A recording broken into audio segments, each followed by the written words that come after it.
La première édition du Forum national du coaching s'est tenue ce vendredi 12 avril 2019 au centre incubateur Jeunesse, Insertion, Espoir et Développement JED de Kégué à Lomé.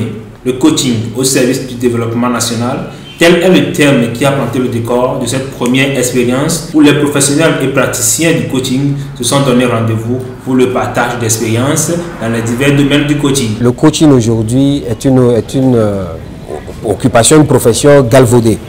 Galvaudé en ce sens qu'il y a un vide et beaucoup de personnes s'engouffrent dans ce vide sans vraiment connaître les prérequis, sans vraiment connaître tout ce que cela implique. Et donc on s'est dit, pourquoi ne pas rassembler les pratiquants, les praticiens, les connaisseurs, pour qu'ensemble on réfléchisse à assainir le milieu, à créer un cadre légal et à nous mettre ensemble pour permettre une reconnaissance officielle de cette profession-là. C'est de là qu'est née l'idée du Forum national de coaching, qui est juste à sa première édition et qui, on l'espère, va aller encore plus loin. En conférence dans la matinée, des sous-thèmes ont été développés. Du coaching dans l'éducation au coaching en entreprise, en passant par le coaching en lien avec l'entrepreneuriat, les divers intervenants ont su montrer à ses amoureux la primauté qu'a le coaching dans la vie de tout un chacun, de tout individu, voire de toute une nation.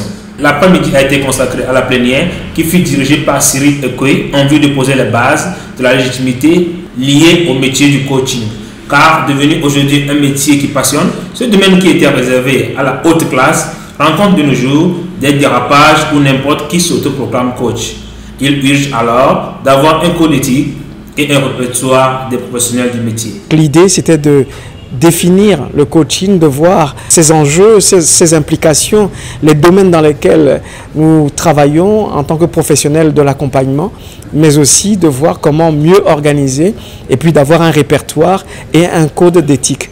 Voilà les points sur lesquels nous avons travaillé. Nous avons mis en place 2 commissions, l'une en charge de l'élaboration du répertoire des coachs, au sens large du terme. Ensuite, nous avons une commission en charge de la rédaction du code d'éthique et dans quelques jours, nous aurons à valider à la fois le répertoire et le code d'éthique pour voir comment aller de l'avant. L'idée, c'est qu'à terme, nous puissions mettre en place la corporation du coaching afin de professionnaliser davantage, comme je l'ai dit au départ, professionnaliser notre secteur d'activité. La prochaine rencontre est prévue sur le 3 mai 2019 où les travaux faits en commission seront remis pour une installation effective d'un regroupement des coachs.